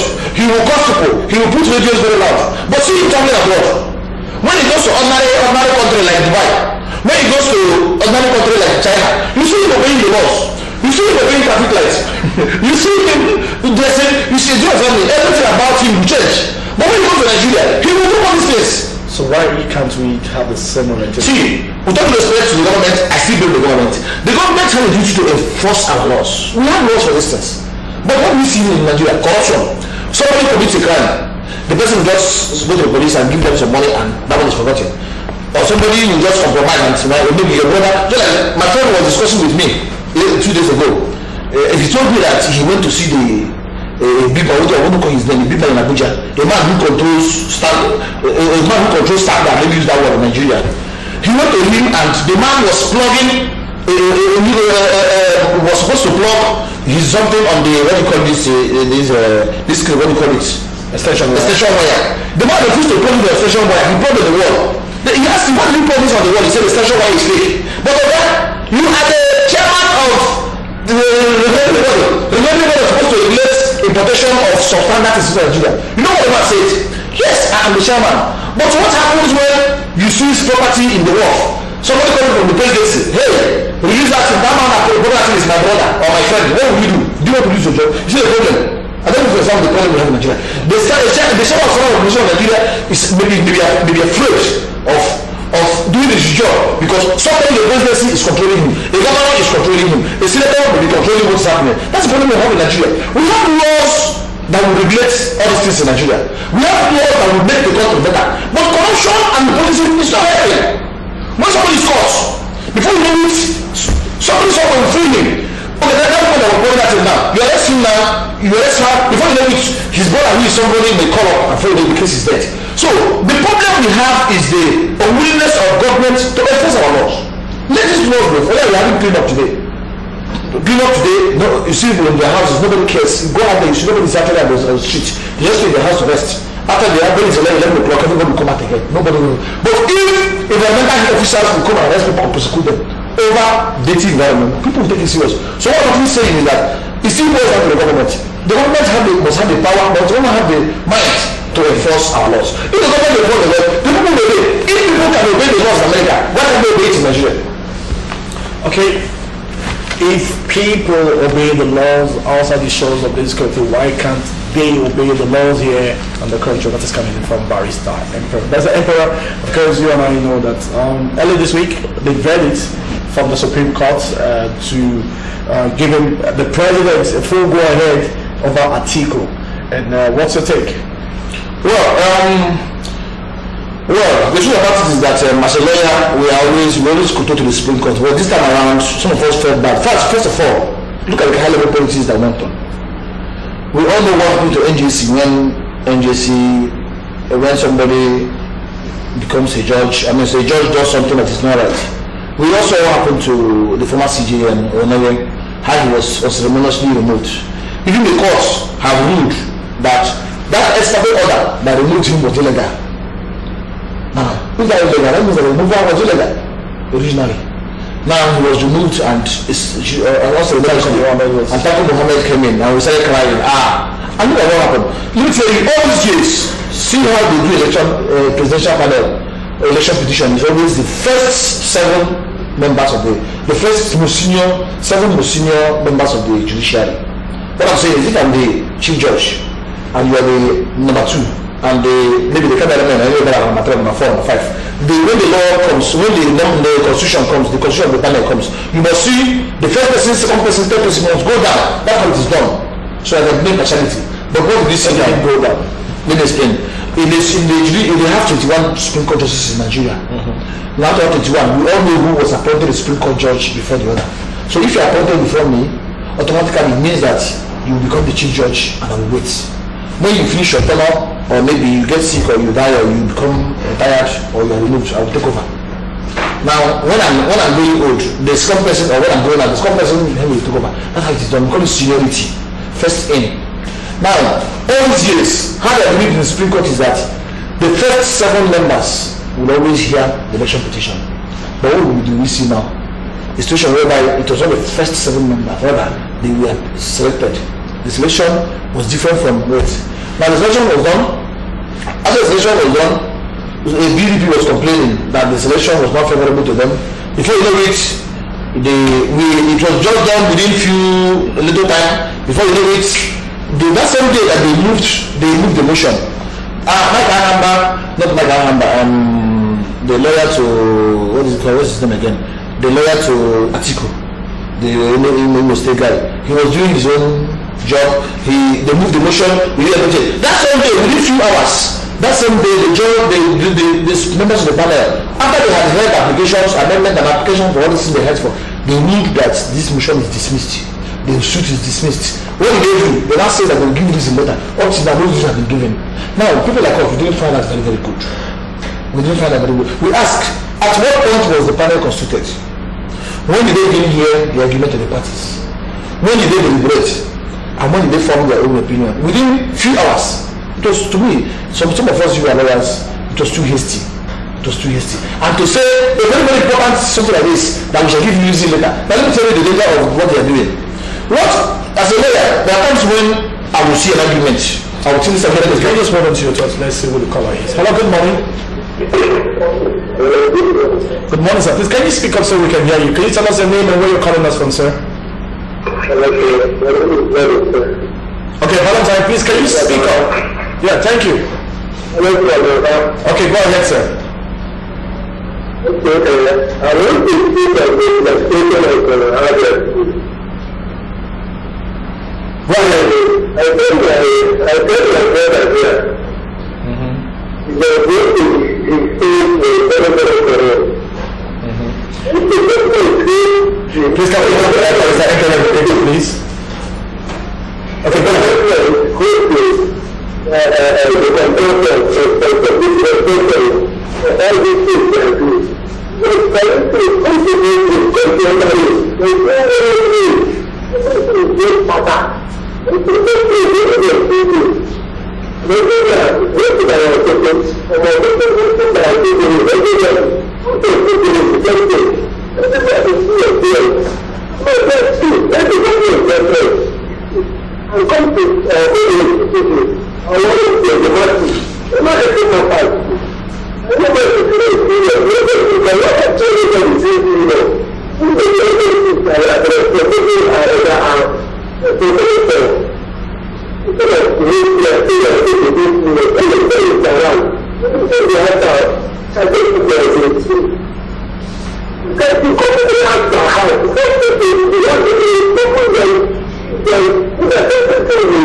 Thank you, Mr. Valentine. I want to thank you Thank you very much, sir. Thank you for your opinion. Of course, you heard him. Let's go back to what you talked about. Yeah, so I was talking about the panel and everything. So you see that some of us were lawyers, we fought in the Supreme Court. They said that it appeared they didn't give enough time. They didn't really look at this edition very, very well. Okay. They should have just done that and then give us a reason so that we can. Because as it starts now, no one knows the reason why they have dismissed the petition. All right, let's see. We'll have a reason to discuss it this morning. Hello, good morning, caller. Can you tell us the name where you're calling us from? Good morning, sir.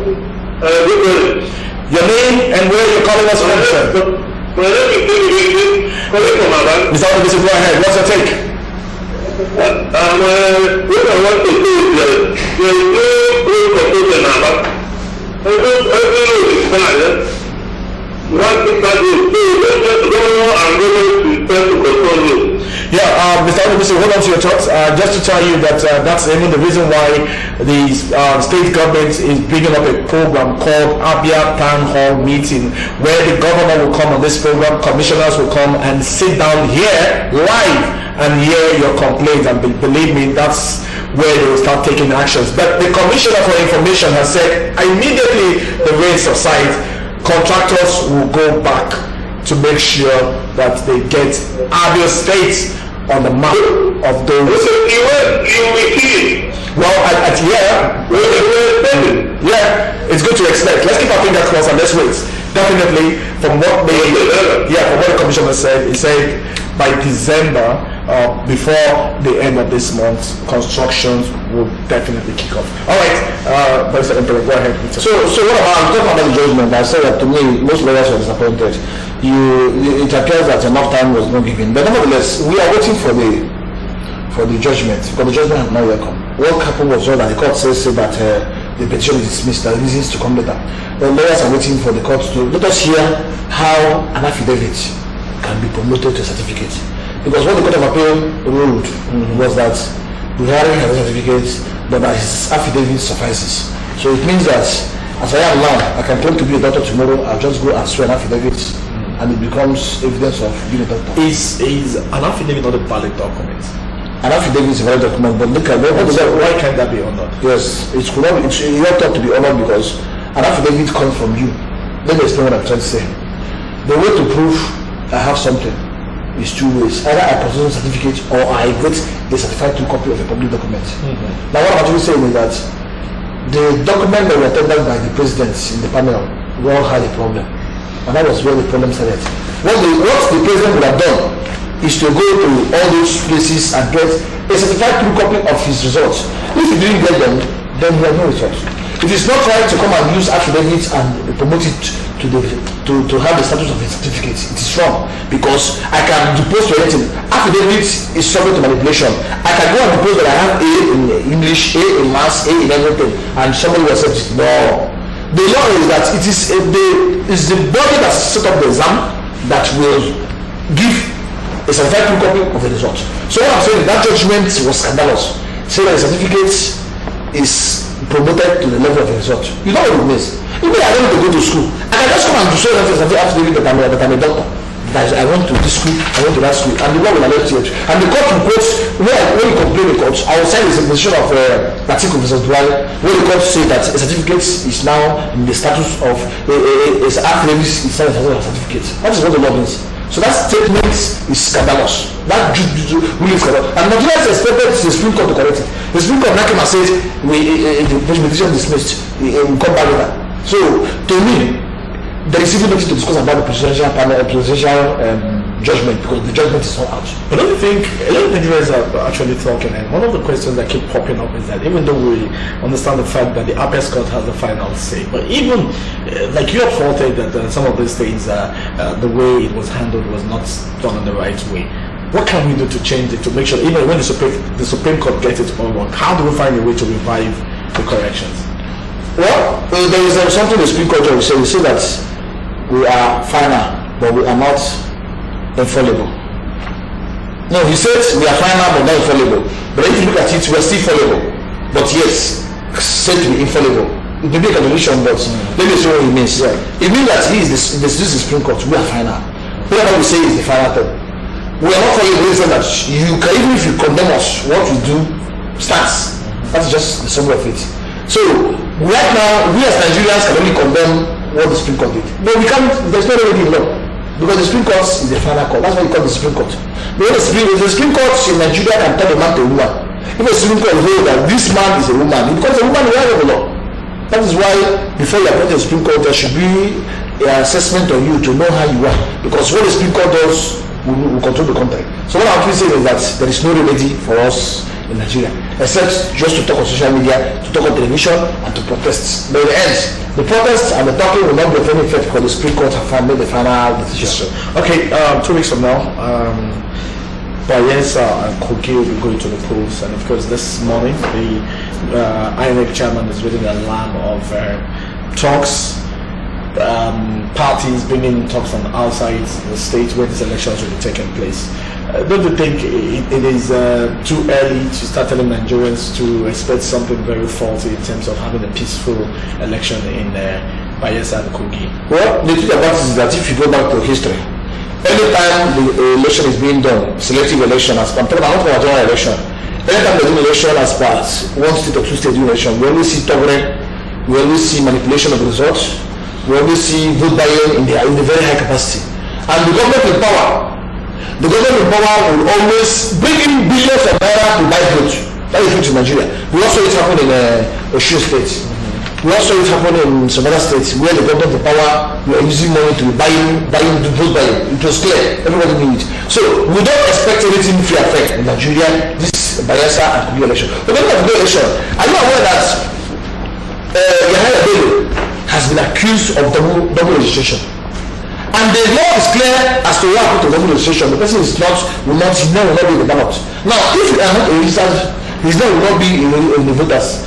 Assuming if you are not a registered voter, will you be a candidate? But the answer is no. But the question is, why would the governor want to have a double? I don't know what happened. He's just entitled to a vote. A vote, but we say it now. There was to qualify it. That the law says that he cannot. The law only deals with double voting when it comes to a candidate, and when it comes to the a voter. That it doesn't disqualify you when you come to candidate. But the question is, if double voting will disqualify you as a voter, and you are not a voter, someone who is a voter, can he be elected? That's the question. Do you know what I'm saying? Because you must be a candidate, you must be a voter for you to. So we always see one place. And back I'll tell you, the amount of vote buying, Bayelsa and APC will catch the two of them both, Bayelsa and Kogi. Because we see what happens here. During the election, the government will bring in billions into APC, into Bayelsa. They will bring in billions into Kogi State. What will you see? Vote buying will be very high there. What will you see? The government will have the father say, Mark, I'm telling you, that is what happens in Nigeria every day. Do you know that the vote buying, look at what happened in the last states, Osun States. They did the Ekiti States, Osun States. The election, the PDP man was winning. They now cancel some area. Adeleke. The next day the election, they even shot a PDP man. And then PDP got almost less than 20% of the votes. You know what I'm saying? APC got the remaining. Vote buying, shooting, attacking PDP. I think one of the problems too could be due to inconclusive results. Don't you think if INEC will work so much to make sure that result is given that same day without postponing the election for other days, that would give room for all candidates to have a proper take on what the result will look like? It will be very possible to get results produced. Even America does not give. But what I'm saying is giving days to say, oh, there's an inconclusive result, an inconclusive election, and so a date will be set aside. Don't you think we should have one day for the election and wait for the result, then have a break in between? One day, I don't understand the question. But what I'm saying is, if you go back to the Osun State, before the election was declared inconclusive, the PDP person, Senator Adeleke, was winning. Later on, the table turned around, and of course, the APC man came to be the winner at the end of the day. And Nigerians are saying that one of the greatest problems that INEC should work on is having an inconclusive election. Do you agree? Well, inconclusive election is not caused by INEC generally. Yeah. So many things cause it. Yeah. Assuming you come to polling booth and there is violence. One, INEC cannot not import violence. The political parties that will import violence. Sure, definitely right. You come to election, INEC staff come late, or materials do not arrive early. You see, there's a problem. You come there and something goes wrong. So it is not just one side. Can that be fixed? It can be fixed, but these are things that are beyond human power. But let me tell you how it can be fixed. The best way to fix this election is simply this: 2 days, amend the electoral act, and also bring in the candidate. Look at the candidate. Do not have to just speak now. The candidate is not yet a part, unless now. But as the last election, the candidate was not a part of the electoral act. Are you aware of that fact? Now what are you using this form? Now what is this form? I can't the candidate, it does not work. I'll get the form. I'll give you. I'll fill it and people will complain. That is it. And that was how we were able to manipulate the result in another state.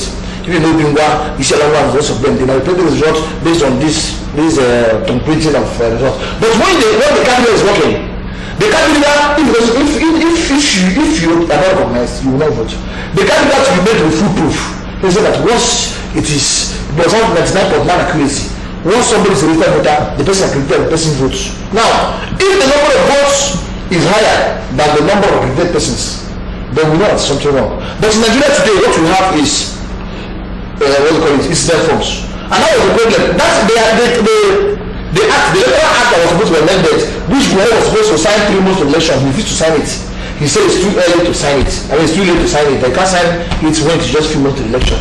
And that electoral act would have helped the country to have a free and fair election. But up to that, I don't know where it can be signed. I don't know where it can be signed. But what I know is that he did not sign that law. So the first part of having a credible election in Nigeria is to ensure that we have candidate that if let us be part of the election. 2, when the electoral act be amended, you know, the electoral act provides that if I commit a crime during the election or I share money and I'm caught, nothing will happen to my principal. Definitely. Assuming you're the one person of the election and I am seen sharing bags of my duty, vote for April Obama. That even if I'm caught, I can only go for myself. That my man who benefited from what I did will not be disqualified. Now, we ought to amend the law in such a way that if a political party is asserting that the political party and the candidate helped in any way in electoral malpractice, that person should be disqualified. But the law as it stands today is that the malpractice done by the agents of of the candidate will not affect the agent unless it is shown that he directly participated on it. I don't know if it's happening. And that is why the agent will be at home on the day of election or be at home. People will start sharing money for him, start sharing bags of rice for him, start doing vote buying for him. And if they are caught, he will not be disqualified. But if they are not caught, he will benefit from it. Now, if I will benefit from a fraud, why would I also suffer for that fraud? I don't know whether I'm making sense. What I'm saying makes sense to you. So we have to amend the law that will make the candidates to be susceptible to punishment if the agents are caught doing something, and that agent will be certified to be a direct agent of that person. So we are doing that we have the election to have free and fair election. Candidate be the part of our electoral act, and also letting the candidate be liable for the actions of certified agents. Okay. 2023, the Igbos are saying they will definitely go for presidency. Do you think that can be achieved? Igbo presidency 2023? No. I mean, we've seen a lot of people talking, and of course the Igbos are saying, look, it's our time to take back our own slot. Everybody, virtually every party in Nigeria had taken his, and the 2023 presidential slot should go to the Igbos. Do you see that happening? Yes. See, let me go back to history a little. Some years ago, the Niger Delta started bomb. Okay, let us start with June 12th. Because during the June 12th period, Abia was supposed to be the president. Buhari and then Obasanjo and Bangladesh conquered the democracy. Now we saw Radio Biafra, we saw Nadeko. Nadeko was made up of chiefly Yorubas. They started causing trouble in the country. When the president, when the president at that time, Abdulsalam Abubakar, when they saw what happened, the whole country wanted the president. They went for who? Obasanjo. As compensation to the Yorubas. The Yorubas didn't want him. They voted against him the first time. You know, they voted for Olufalayi, who they felt was more Yoruba than Obasanjo. Obasanjo was helping the North. They didn't like him. But in the end, Obasanjo won. Have a 2-term. When Obasanjo was there, the Nigerian started causing trouble. They were bombarding everywhere, causing trouble, saying that they were being oppressed, that the oil belongs to them. What did Obasanjo do to placate the Nigerians? Obasanjo brought in Jonathan to be the vice president. He also brought in a sick Yarua. Some people fear that Obasanjo knew that Yarua was sick. I also share that view. Obasanjo knew that Yarua was sick, but there was no reason why Yarua should be president. And at the time they were campaigning, Yarua was in the hospital somewhere in Germany. They didn't call him and say Shehu. So you don't die? You don't die? Are you alive? Are you alive? You know? So a man who's having a treatment for kidney, you know that kidney problem is a very big problem. So that is what I knew. I mean, Obasanjo knew Yarua had a problem. Yarua died. Jonathan take over. And the Nigerians were compensated. Today, nobody talk about them anymore. They know they are doing that. They don't have causing own trouble. They don't have causing trouble. They felt that it had been too much of the South, that the North had been changed from the Obasanjo to Jonathan. So the power went to the North to compensate them. The North have been in power, and by the time it's 2023, that will be 8 years. And during that period, the country came up with his own trouble. Started causing trouble everywhere. First of all, it was the Iraq was weak, who was talking about Massaw. From there, Madikali came. Rashford was good, but Madikali came and modernized a little, brought in a little bit of intellectualism into what they are doing, because I have to give it to him. Some people started seeing what IPOB was talking about. Before you know it, trouble everywhere. So the taxing dance, you saw the Madikali being arrested, charged for treason, so much trouble everywhere. Now, the Igbos started agitating. Right now, to also have unity in this country, an Igbo president is what we need. But let's preview further. Yes. If you were to look at the Igbo race, talking about the Igbo elites, yes, those in terms of those that have shone in politics, yes, who do you think the Igbos will want to bring out as a president? We have so many of them. Number one, to me is P2B. P2B is an achiever. Let's be honest about the man. The man I know that even P2B, when he was appointed as the running mate to Atiku Abubakar, yes, a lot of people, even in Anambra, went out and started protesting. People will always protest. You see, so nobody would think that would be a problem. Nobody in this world is perfect. Even you. Sure, definitely. When they bring you out, Mike, somebody in your own family will come and say, I don't like this. Very possible. That is how life is. Very possible. But all those that ask, I say, no, Mike. The question is, what is the opinion of majority of people? The majority of people in Nigeria feel that P2B is honest. But the truth, forget about this blackmailing. Nobody has ever said that P2B stole any money. Nobody has ever said that P2B built any big house in the Kudu affairs. Nobody could ever say P2B is intellectually backward. Everybody agreed that the man was straightforward, the man was an achiever in another state, the man is an achiever in life. Everybody knew that P2B is okay. So the what I'm saying is that we have P2B there. But let me tell you the truth. The North will not want P2B. Rather, you know who they want? Dave Umahi of Ebonyi State.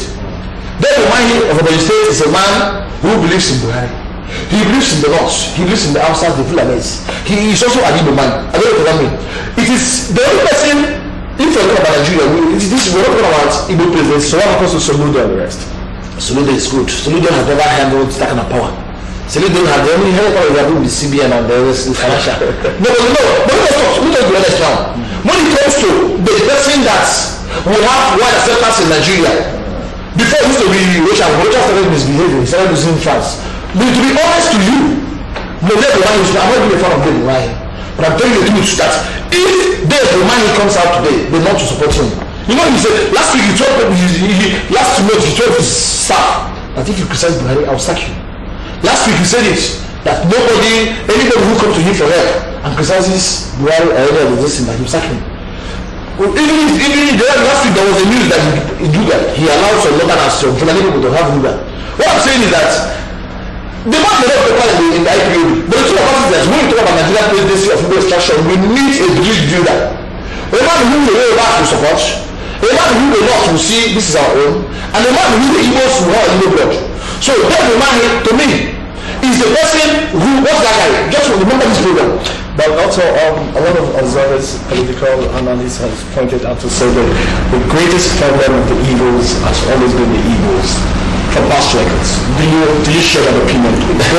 Yes. When Obasanjo was coming out under PDP, and Alice Akweme was also trying to get the flag bearer of PDP, and of course you and I know what Chief Jim Wobodo did to make sure that Akweme never got that appointment. Well, so people have said, well, one of the greatest problems with the Igbos is the Igbos. Let me say this affected. I don't let me say that I don't say so. People were accusing Obasanjo that he was the one that frustrated Akweme, that he gave Buhari 100 million naira. I mean, Obasanjo 100 million naira. Obasanjo denied it. Obasanjo did not give him $10. That was what kind of produce evidence up to now. People will always talk. The truth about it is that I saw what happened. Yes, no. It was when Chief Jim Wobodo came up. Well, it's not Jim Wobodo votes. Jim Wobodo and spoke in Hausa during. Yes, Jim Wobodo has always been a problem in his state. In the sense that he had a problem with Sisi Ono, he had a problem with Alice Akweme. That has always been Jim Wobodo. That is why somehow they have he's still alive. They liberated him because of his actions. But let me come, you said Igbos have been a problem. When Namikado was in prison, it was the Igbos that stood together, had a meeting, agreed, and Senator Baribe and most of them signed Namikado, he came out. Now the ones that love themselves, up to now, Showore is still in prison. Who love himself? I don't know. Now let me tell you what about Igbos. And if you are a rich man, no matter now, I have many workers that work. Somebody came yesterday, my workers were asking me, okay, this man can so it's not of my boys. When he was going to give him money, that is Igbo spirit. If a man would bring his boy, tell him and settle him, that boy will be a big man. The Igbo consciousness, love is the most more than other part of the world. That you will never see a country where everybody likes a time where everybody likes everybody. The Igbos have their own problem, but I'm telling you. But let me tell you the truth. When P2B came out, the whole states, the whole East state voted for PDP. Is there any state where PDP did not win? You say Igbo government themselves. Is there any state PDP government coming from? They're talking about. Okay, no, I'm not talking about investment. What I'm saying is argument. We're talking about the argument, not you. But I know it's not you, but we're asking you a question. What I'm saying, I mean you. I mean the question itself. Sure. The question itself, the PDP won in Abia, one in Imo, one in Ebonyi, one in Abia, one in so what are you saying about? What are you talking about? But look at when Obasanjo was contesting the presidency, the universe did not vote for him. The universe did not vote for him. So what I'm actually saying is that it is not a matter of saying Igbos don't love themselves or that Igbos have their own problem. We will always have people, even in England, there are many people who, if Okezi Basu comes out now, they will say they will not support him.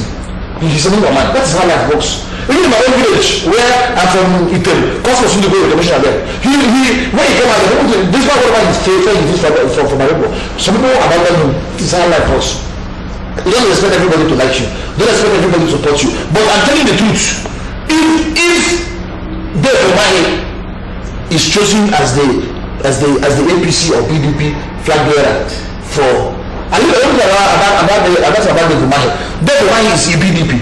But you know what APC was doing election? He gave them money. Maybe because I heard the news. He gave them money for them to organize their rally. He gave them money. He said that it is very bad that the president is coming, that there will be nobody in the rally. Maybe he didn't read that one. I read it.